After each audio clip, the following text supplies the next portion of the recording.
Hello, ladies and gentlemen, and welcome back to another episode.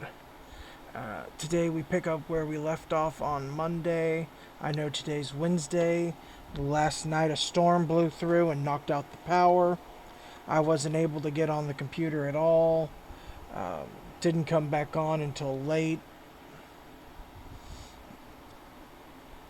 So today we are picking up from where we left off, and I will try to squeeze out a second reading at some point on during the week. Uh, though only 4 people looked it up last time, so I guess that not that many people are interested. I guess I don't have as soothing of a voice as I thought I did. But let's get into this. Reading up to page 20.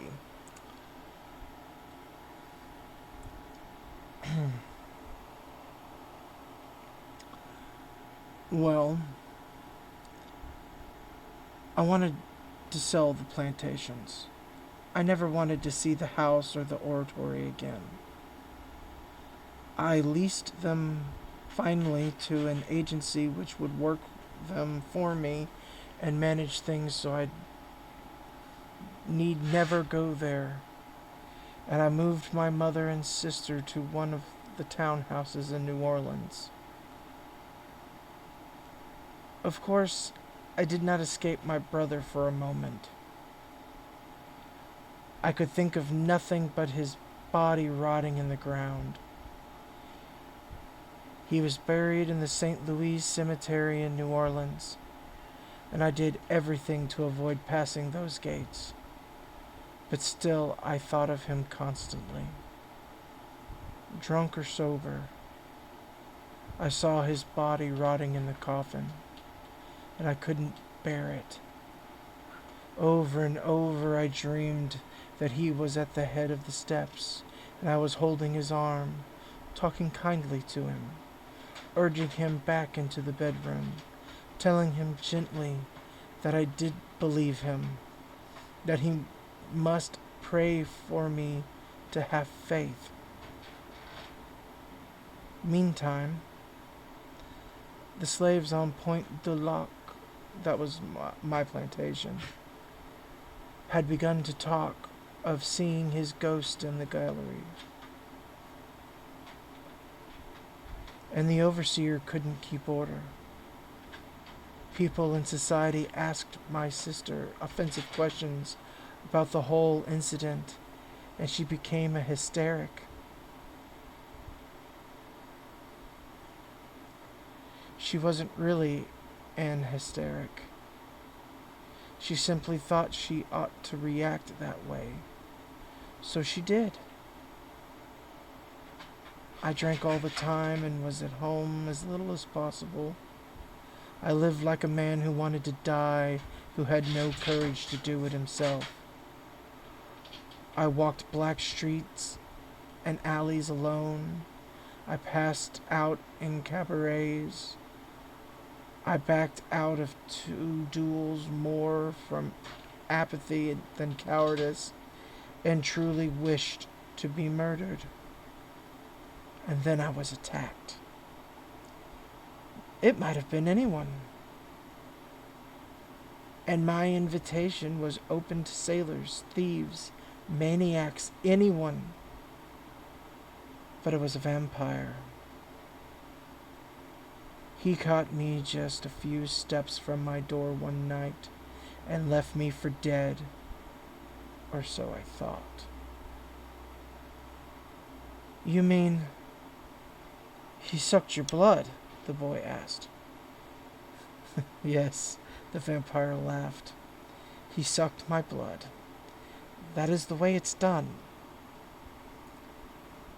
But you lived, said the young man. You said he left you for dead. Well, he drained me almost to the point of death, which was for him sufficient. I was put to bed as soon as I was found, confused and really unaware of what happened to me. I suppose I thought that Drink had finally caused a stroke. I expected to die now and had no interest in eating or drinking or talking to the doctor. My mother sent for the priest. I was feverish, but by then, and I told the priest everything, all about my brother's visions, what I had done.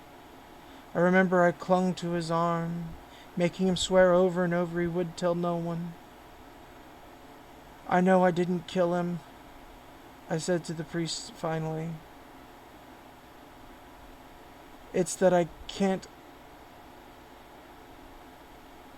live now that he's dead. Not after the way I treated him. That's ridiculous, he answered me. Of course you can live. There's nothing wrong with you but self-indulgence. Your mother needs you, not to mention your sister. And as for this brother of yours, he was possessed of the devil. I was so stunned when he said this, I couldn't protest. The devil made the visions, he went on to explain. The devil was rampant. The entire country of France was under the influence of the devil, and the revolution had been his greatest triumph. Nothing would have saved my brother but exorcism, prayer, and fasting, men to hold him down while the devil raged in his body and tried to throw him about. The devil threw him down the stairs. It's perfectly obvious, he declared. You weren't talking to your brother in that room. You were talking to the devil. Well, this enraged me. I believed before I had been pushed to my limits, but I had not. He went on talking about the devil, about voodoo amongst the slaves, and cases of possession in other parts of the world. And I went wild. I wrecked the room in the process of nearly killing him. But your strength, the vampire, asked the boy. I was out of my mind, the vampire exclaimed. I did things I could not have done in perfect health. The scene is confused, pale, fantastical now. But I do remember that I drove him out the back doors of the house, across the courtyard, and against the brick wall of the kitchen, where I pounded his head until I nearly killed him. When I was subdued finally, and exhausted, then almost to the point of death, they bled me. The fools. But I was going to say something else. It was then that I conceived of my own egotism. Perhaps I'd seen it reflected in the priest. His contemptuous attitude towards my brother's reflected my own. His immediate and shallow carping about the devil, his refusal to even entertain the idea of sanctity had passed so close. But he did believe in possession by the devil. That is a much more mundane idea, said the vampire immediately. People who cease to believe in God or goodness altogether still believe in the devil. I don't know why. No, I do indeed know why. Evil is always possible, and goodness is eternally difficult. But you must understand, possession is really another way of saying someone is mad.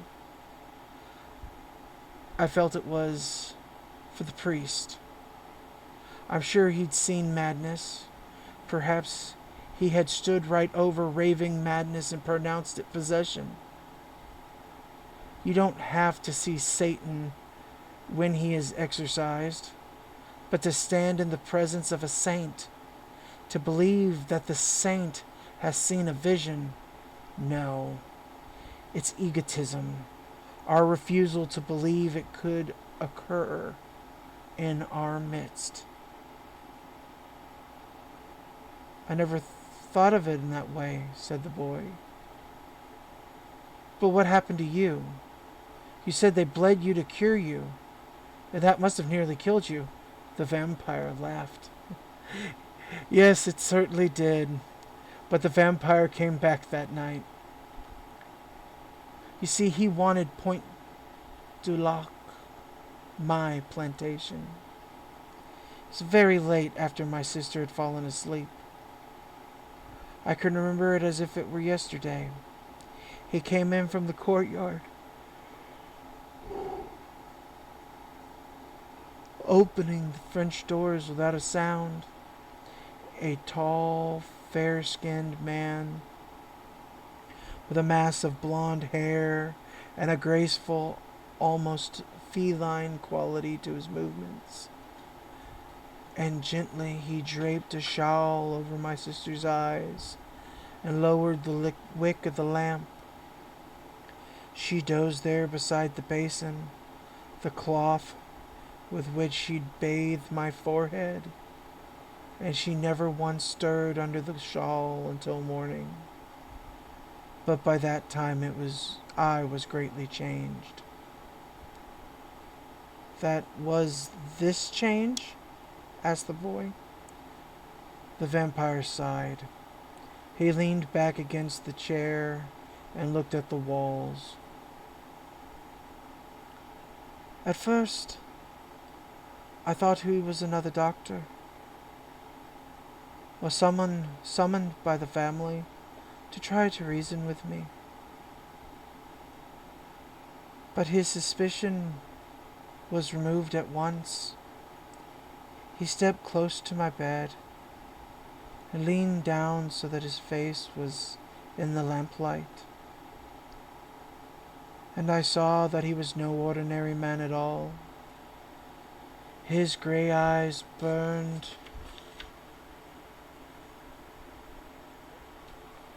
an incandescence, and the long white hands which hung by his sides were not those of a human being. I think I knew everything in that instant, and all that he told me was only aftermath. What I mean is, the moment I saw him, saw his extraordinary aura, and knew him to be no creature I'd ever known, I was reduced to nothing. That ego which could not accept the presence of an extraordinary human being, in its midst was crushed. All my conceptions, even my guilt and wish to die, seemed utterly unimportant. I completely forgot myself, he said, now silently touching his breast with his fist. I forgot myself totally, and in the same instant knew totally the meaning of possibility. From then on, I experienced only increasing wonder. As he talked to me and told me of what I might become, of what his life had been and stood to be, my past shrank to embers. I saw my life as if I stood apart from it. The vanity, the self-serving, the constant fleeing from one petty annoyance to another, the lip service to God and the Virgin and the host of saints whose names filled my paper prayer books, none of whom made the slightest difference in a narrow, materialistic, and selfish existence. I saw my real gods, the gods of most men: food, drink, and security in conformity. Cinders. The boy's face was tense, with a mixture of confusion and amazement. And so you decided to become a vampire? He asked. The vampire was silent for a moment. Decided? Doesn't seem the right word. Yet I cannot say it was inevitable from the moment that he stepped into that room. No, indeed, it was not inevitable. Yet I can't say I decided. Let me say that when he finished speaking, no other decision was possible for me. I pursued my course without backwards glance, except for one. Except for one? What? My last sunrise, said the vampire. That morning I was not yet a vampire, and I saw my last sunrise. I remember it completely, yet I do not think I remember any other sunrise before it. I remember the light came first to the tops of the French windows, a paling behind the lace curtains, and then a gleam growing brighter and brighter in patches among the leaves of the trees. Finally, the sun came through the windows themselves, and the lace lay in shadows on the stone floor, and all over the form of my sister, who was still sleeping. Shadows of lace on the shawl over her shoulders and head. As soon as she was warm, she pushed the shawl away from her without awakening.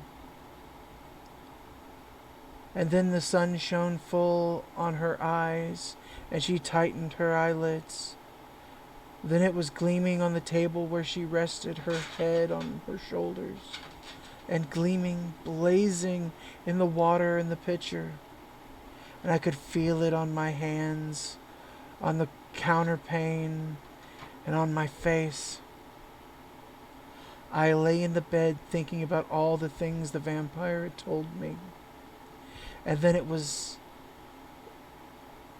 that I said goodbye to the sunrise and went out to become a vampire. It was the last sunrise. The vampire was looking out the window again, and when he stopped, the silence was so sudden the boy seemed to hear it. Then he could hear the noises from the street. The sound of a truck was deafening. The light cord stirred with the vibration. Then the truck was gone. "Do you miss it?" he asked then in a small voice. "Not really," said the vampire. "There are so many other things. But where were we? You want to know how it happened, how I became a vampire?" "Yes," said the boy. "How did you change exactly?" I can't tell you exactly," said the vampire. "I can tell you about it, and close it with words that will make the value of it to me evident to you. But I can't tell you exactly any more than I could tell you exactly what it is to experience of sex if you have never had it." The young man seemed stuck suddenly with still another question, but before he could speak the vampire went on. "As I told you, this vampire Lestat wanted the plantation. A mundane reason surely for granting me a life which will last until the end of the world. But he was not a very discriminating person. He didn't consider the world's small population of vampires as being a select club, I should say. He had human problems.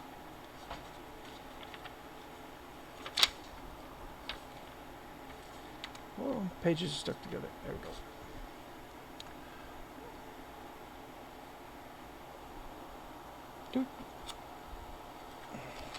Yes. He had human problems. A blind father who did not know his son was a vampire. and must not find out. Living in New Orleans had become too difficult for him.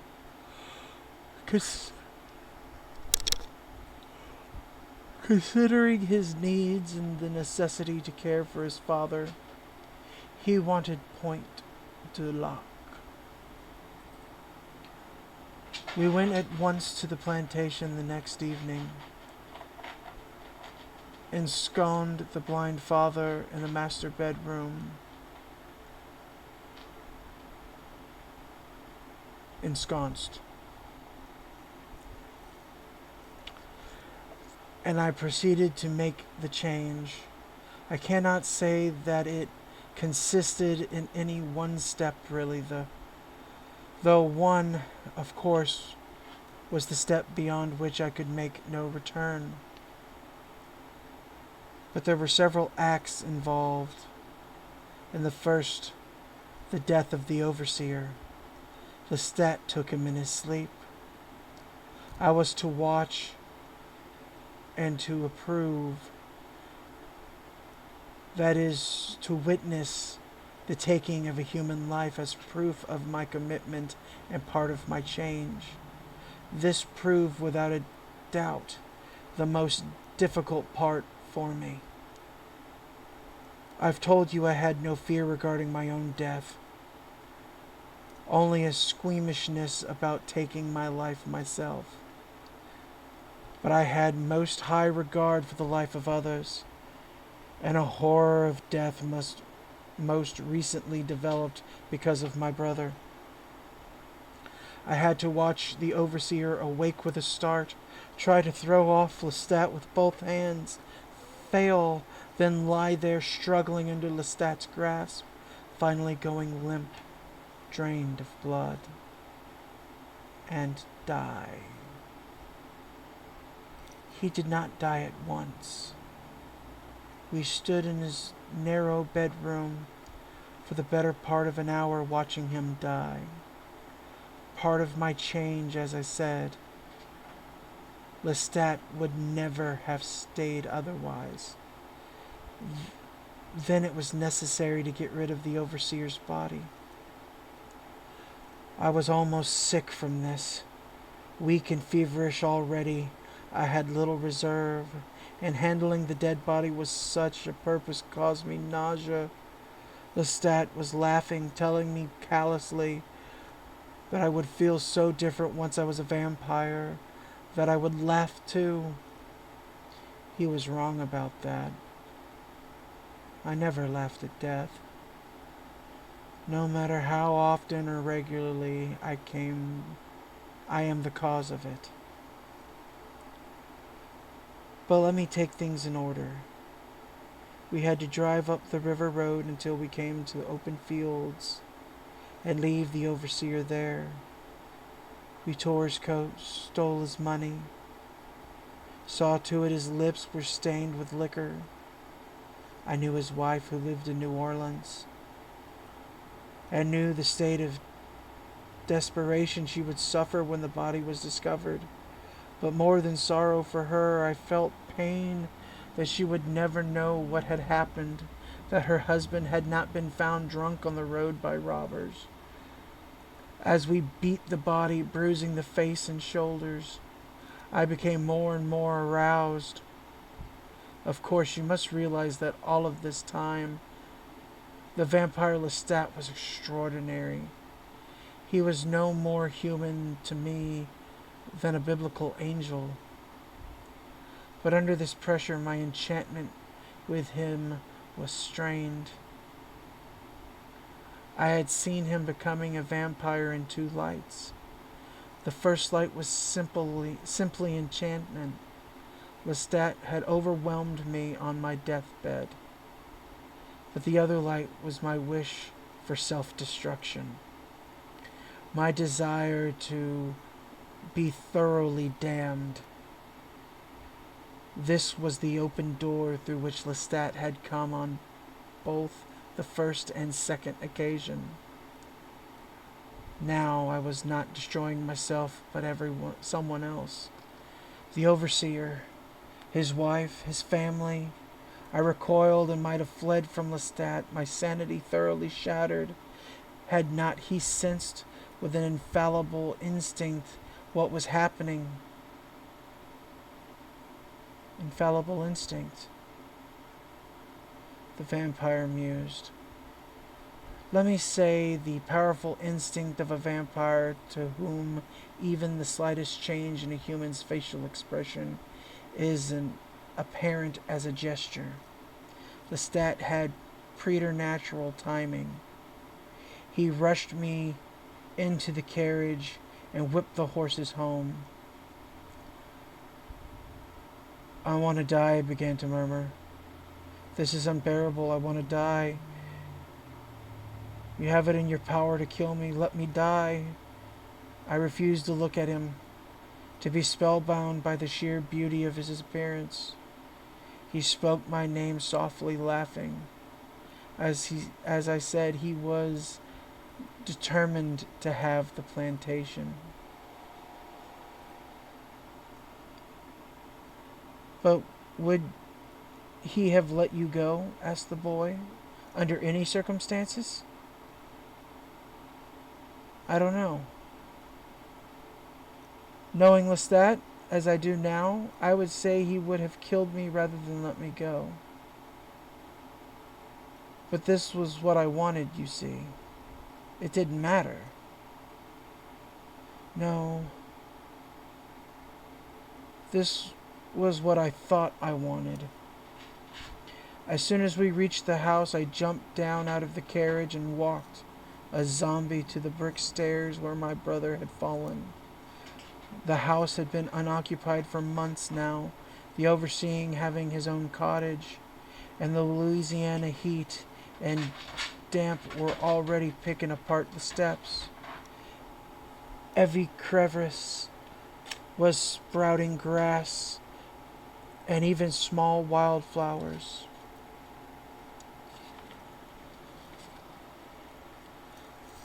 I remember feeling the moisture, which in the night was as cool as I sat down on the lower steps and even rested my head against the brick and felt little wax-stemmed wildflowers with my hands. I pulled a clump of them out of the easy dirt in one hand. I want to die. Kill me. Kill me, I said to the vampire. Now I am guilty of murder. I can't live. He sneered with impatience of people listening to the obvious lies of others. And then, in a flash, he fastened on me just as he had on my man. I thrashed against him wildly. I dug my boot into his chest and kicked at him as fiercely as I could, his teeth stinging my throat, the fever pounding in my temples, and with the movement of his entire body much too fast for me to see, he was suddenly standing disdainfully at the foot of the steps. I thought you wanted to die, Louise, he said. The boy made a soft, abrupt sound when the vampire said his name, which the vampire acknowledged with a quick statement. Yes, that is my name, and went on. Well, I lay there helpless in the face of my own cowardice.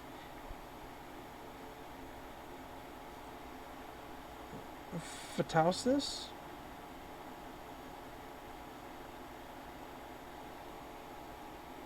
He said, perhaps so directly confronted with it.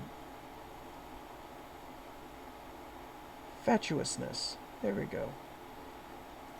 Words. I might in time have gained the courage to truly take my life, not to whine and beg for others to take it. I saw myself turning the knife then, languishing in a day-to-day suffering which I found as necessary as penance from the confessional, truly hoping death would find me unawares and render me fit for eternal pardon. And also I saw myself as if in a vision standing at the head of the stairs, just where my brother had stood, and then hurtling my own body down on the bricks. But there was no time for courage. Or shall I say there was no time in Lestat's plan for anything but his plan. Now listen to me, Luis, he said, and he lay down beside me on the steps, his movement so graceful and so personal that at once it made me think of a lover. I recoiled. He put his right arm around me and pulled me close to his chest. Never had I been this close to him before, and in the dim light I could see the magnificent radiance of his eyes and the unnatural mask of his skin. As I turned to move, he pressed his right fingers against my lips and said, "Be still.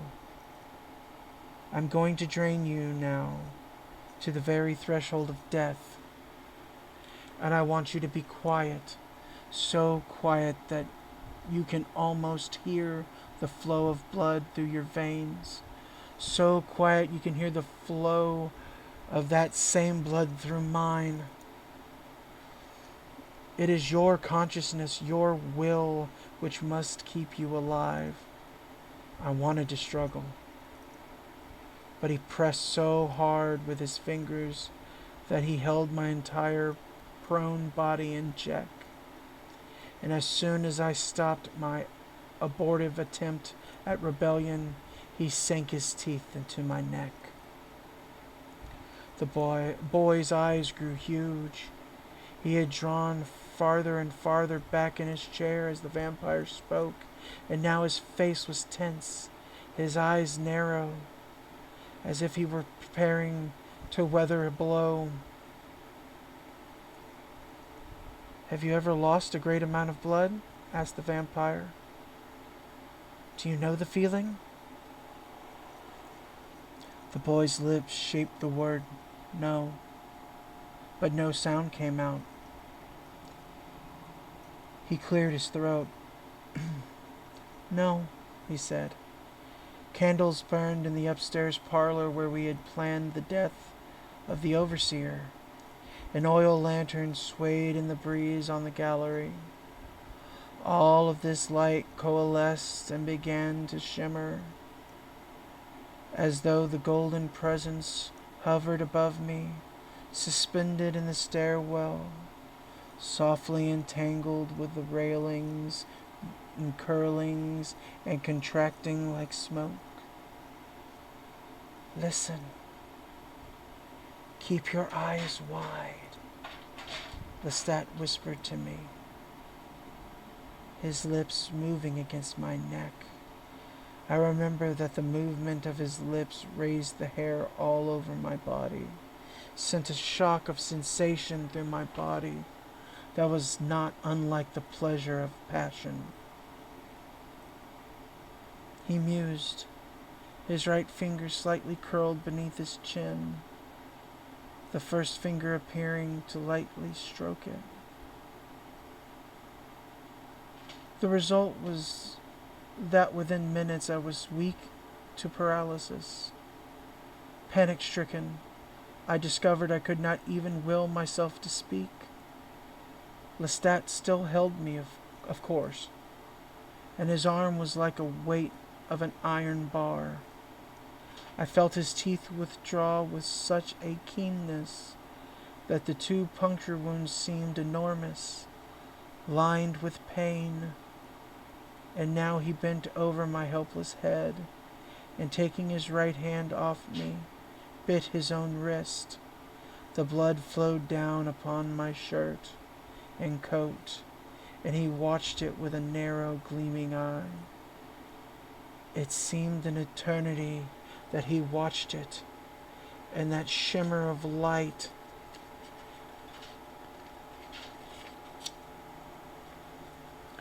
hung behind his head like the backdrop of an apparition. I think that I knew what he meant to do even before he did it. And I was waiting in my helplessness as if I'd been waiting for years. He pressed his bleeding wrist to my mouth and said firmly, a little impatiently, "Luis, drink." And I did. "Steady, Luis. And hurry," he whispered to me a number of times. I drank, sucking the blood of the holes, experiencing for the first time since infancy the special pleasure of sucking nourishment, the body focused with a mind upon one vital source. Then something happened.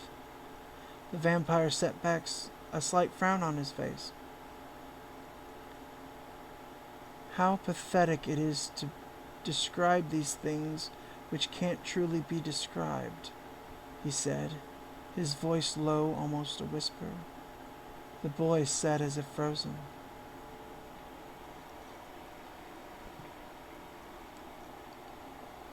I saw nothing but the light then as I drew blood. And then the next thing was sound. A dull roar at first, then a pounding like the pounding of a drum, growing louder and louder as if something enormous creature were coming up one slowly through a dark and alien forest. Pounding as he came, a huge drum, and then there came the pounding of another drum, as if another giant were coming yards behind him, and each giant, intent on his own drum, gave no notice to the rhythm of the other. The sound grew louder and louder until it seemed to fill not just my hearing, but all of my senses, to be throbbing in my lips and fingers, in the flesh of my temples and in my veins, above all, in my veins. Drum, and then the other drum, and then Lestat pulled his wrist free suddenly. And I opened my eyes and checked myself in a moment of reaching for his wrist, grabbing it, forcing it back to my mouth at all costs. I checked myself because I realized that the drum was my heart, and the second drum had been his. The vampire sighed. "Do you understand?" The boy began to speak and then shook his head. "No. I mean, I do," he said. "Of course," said the vampire, looking away. Wait, said the boy, in a welter of excitement. "The tape is almost gone. I have to turn it over." The vampire watched patiently as he changed it. And that, ladies and gentlemen, is the next 10 pages. We leave off at the bottom of page 20, and we come back in at page 21 in the next episode. I hope you enjoyed this. We are currently at 39 minutes today. Again, I will do a double episode. I will try to get a double episode posted sometime during the week so that I can make up for yesterday. But yeah, I just didn't have any power all day. One of my coworkers today said he was still without power. So I'm feeling lucky that I got my power back on in the middle of the night. Thank you all for joining me for this second episode. Tune in tomorrow. for our next upcoming episode. Thank you, and good night.